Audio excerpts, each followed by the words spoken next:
Hi guys, and welcome to your daily tarot reading for Tuesday the 31st of December 2019. It's lovely to be with you today. Before I went on holiday to Austria, thank you to my wonderful Patreon supporters. I bought these 3 new decks of tarot card. I've used the Light Seers Tarot and the White Sage Tarot, if you remember. But today, I'm going to use the Tarot of Loka.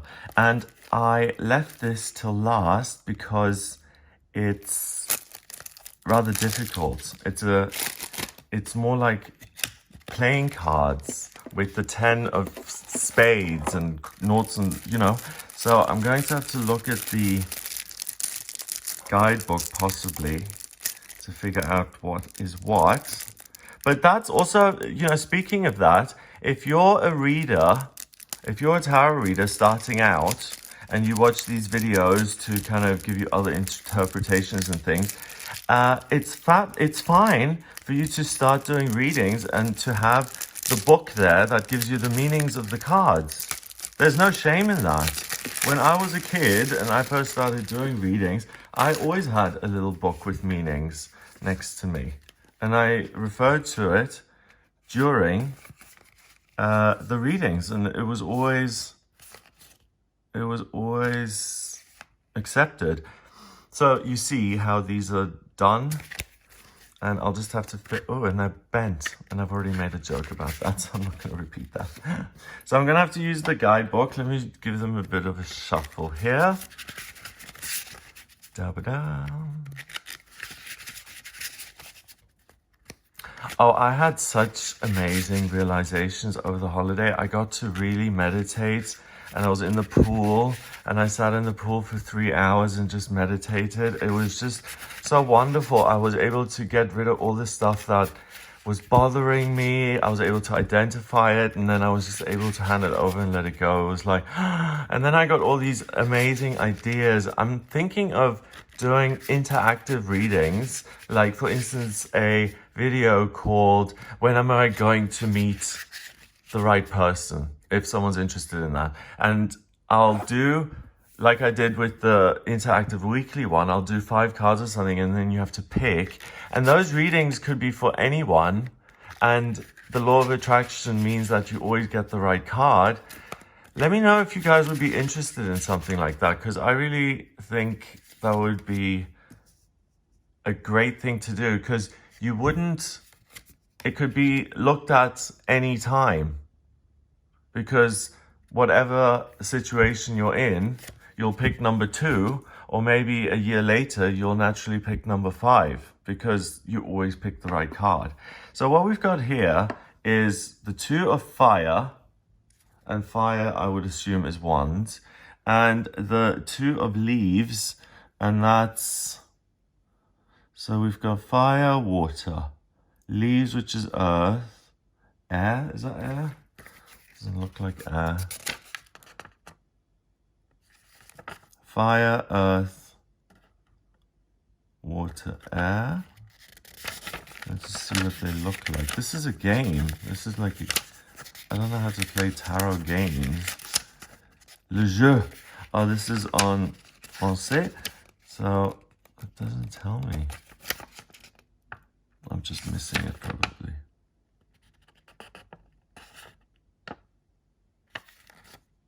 I think that has to be earth and that has to be air with the wind. Don't you think? I really think.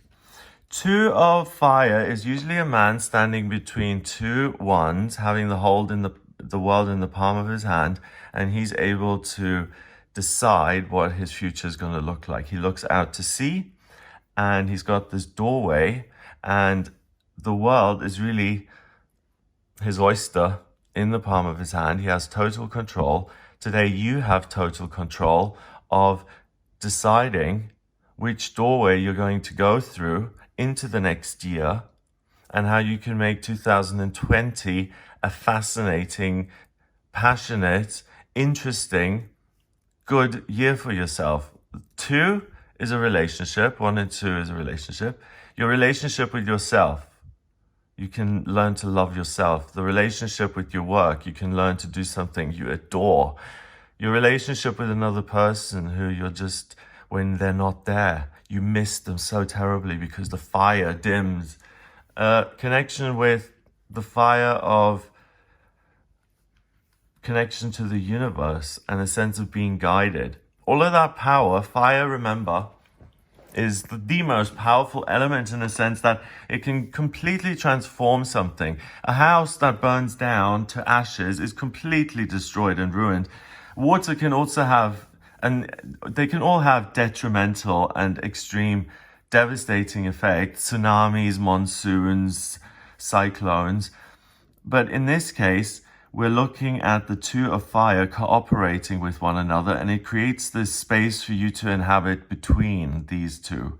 And it's about walking through your own personal kind of decision-making process and what is the next year going to be for me. If you are reflective and you take this seriously today and you say, do you know what? I want to start the new decade. The people are already calling them the roaring 20s, like the old 20s. I think they're hoping for a big party, everyone. I've heard the roaring 20s and the salacious, no, I was wrong. It was something else about the 20s. Really do reflect a little bit and say, how can I have the most fun in this year? You know, my time on earth is limited. I'm only going to have so much time. And regardless of where I'm at, I want to really have a year where I enjoy myself and it's good. And there's balance between every aspect of my life. And I realize, luckily, on the 31st of December, and when I say I realize, I mean you, by looking at what is going to make you happy, you realize that you've eternally had the ability to be happy and to create balance and to create good in your life all along. And you recognize your own power. The Two of Pentacles is usually a court jester juggling pentacles with an infinity symbol in there. And it represents the world's constant barrage of problems that it throws at you. The car hasn't been MOT'd, so you were late taxing it, so you've got £100 fine. The doctor isn't going to be able to issue that prescription. You're going to have to pick it up in person because of the nature of the prescription. Larissa does love you. It's a very complicated relationship, and that's why she acts out at times, and you have to just be tolerant. You know, you can live your life just constantly fixing problems and paying bills. I made that joke at university even. I was like, I spend most of my time paying bills. And that is not, I should have recognized back then that I'm not a victim of the world. I decide what the world is going to be. And it's when you shift that and you flip it, that your life totally changes. You can either just react to what the world gives you. And usually it just gives you rubbish. But when you decide, why am I here? What do I love? I'm not just here to be some random person who reacts to things. I also can make my stamp. I like these stamps. I make my stamp and my mark on the world. So you take that, you will find that you're in complete balance and that you've always had the talent, which is a relief, and that you're able to express it, you're able to manifest it into the real world along with all of your other problems. So you can really, it's not about solving all of your life problems in one day. It's about being able to deal with the problems that life throws at you, but it's about inserting something yourself that is very good. You'll still have to deal with renting the venue and whether you have permission to take the ship out of harbor, whatever it is. You've now injected something fabulous into your life. So you're looking at, how am I going to manifest 2020 so that it's a scream. It's so funny. I'm so passionate that I have the best romantic experience of my entire life. I'm finally able to live out my passion and dream and to translate it into art and writing. If you don't reflect on that, and if you go through this New Year's and tomorrow's New Year's Day without any plan or resolutions, you're missing an opportunity to manifest good in your life, which eternally resides within you. And the lucky thing is that when you honor it by looking at it and honoring yourself by asking yourself the question, what is it that I love? A lot of us don't feel like we even deserve to ask ourselves that because we're so terrible. We're not. If you don't feel like you deserve to have a happy life, and if you feel like you don't deserve to wake up every morning and get to say, wow, I get to work again, I love this. What is it that's so terrible that you've done? You haven't killed anyone. So what's so terrible? And this is an opportunity. Look at fire and earth. Fire and earth is really lovely together because you burn clay and it becomes this beautiful pottery. And earth is able to support fire and give it a foundation on which it can actually burn, and it's able to put it out. You throw a lot of earth on fire and you're able to control it. So this is like, yeah, you've got a kiln today spiritually. So take your clay and mold it into the form that you want it to be. So a Ken doll for the ideal guy coming into your life, or you make a goblet bejeweled and glorious that could symbolize an improvement in your love life or abundance in money or feeling things much more deeply and receiving love from other people, adoration from the public, whatever it is that is your dream, whatever you feel is going to be good for you in 2020, you're able to manifest that today by thinking about it and then by being given immediately in your mind's eye the practical answers of how you can get started. So the clay is just a tool, just a mental exercise that you can do as a symbol. But if it's too complicated for you and you're like, I'm not bothering with that, I know exactly what I'm doing, I'm just going to create it, then don't use that visualization. If it's problematic, ignore it. I only mentioned it for people who struggle to visualize, so that if you do struggle, you can use the kind of clay example to see something in your mind's eye that you adore and love and that you would like to have in your real life. The ancients had these golems, didn't they? And they were creatures, well, mythical creatures that were animated by the wizard. So it was created out of stone, and they had a little golem which they controlled, and then this big monster would walk around, and it's manifestation of an idea, a little man that you turn its heads and his legs and his arms, and then it's a real golem kind of thing that follows the instructions and moves the way you tell it to move. So that's the ultimate kind of example of instant manifestation.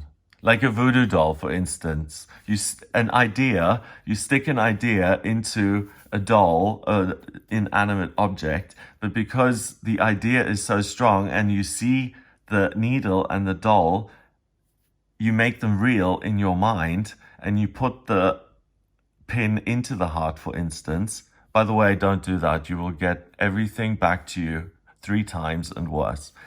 That's why those kind of things work. I believe in them because you can send people love and light, and you can also do things like that. It's always going to come back to you, but it's the strength of belief that will then cause reality. So often people who speak for a living die through some throat thing. Beethoven was a composer and he went deaf. It's these ironies of life. It's the things that we fear most. We hook ourselves to and manifest them because the power of our thoughts is so immense, we don't realize it. So Beethoven must have been afraid of not being able to hear what he was creating, or he may have been afraid of running out of time. And that fear manifested itself as something which actually took the music from him, even though he had time. By the way, he created some of the best stuff ever while he was deaf. So, number-wise, or to sum up first, ask yourself how you can create good in 2020, and you'll be able to manifest it easily. The 2 and 2 is kind of eerie because it's 2020. So I could use that as a 0. 2020. We just need one more card. And it's the Ace of Cups. 2020. The Ace of Cups is a gift from the universe, which makes you feel loved, spiritually connected, there's a sense of well-being, of being loved, of being happy, of being fulfilled, of being completed. And by manifesting what you want, that's the result you'll get. I couldn't have picked a better card. Number-wise, 2 and, I don't know, this is 1. 2 and 1 is 3, and another 2 is 5, and this counts as 1, which is 6. 6 is a temporary opportunity. It is temporary. We're only going to have Tuesday, the 31st of December once. Tuesday, the 31st of December, 2019. We're never going to have this day again. So this is the manifestation day that will leave you with super, super happy feelings. Look at that. That looks like a heartbeat on one of those bleep monitor machines. Your heart will be beating because it's alive and full of love and hope and dreams and goodness. If I hadn't pulled that card, it would be 5. And 5 is about freedom. From self, freedom from drudgery and dreariness, and freedom to create the excitement and joy and fulfillment that you want. So, what a wonderful day. Have an amazing day. Take a couple of minutes to yourself, for yourself, to decide what it is you truly want. And if you have everything in life that you need and want, and you're completely happy, be grateful, create a sense of gratitude, because that will create more things for you to be grateful for. So it's really a wonderful day for all of us. I hope you have a fabulous time. If you would like a personal reading with me, I am back from my holiday and available. Just go to gregoryscott.com. On the front page, click on the Book Your Readings button to order a personal reading with me. In my personal readings, I use the tarot, I use astrology and numerology, which open my intuition. And I can answer any questions you have about what is your life purpose? What are you supposed to do work-wise? Where are you supposed to live? What is the best place for you in terms of achieving your goals to become a sports star, for instance? What's destined for you in love and money, and how you can change that? Astrology and the tarot, these divination systems, they sit between what's destined and free will, and they show you, they're an intermediary, and they're able to show you how you can apply your free will to make the most of the things you've got. If you're interested, please get in touch via the website. If you like the video, hit subscribe and share the video online. Have a fabulous day, and I'll speak to you tomorrow.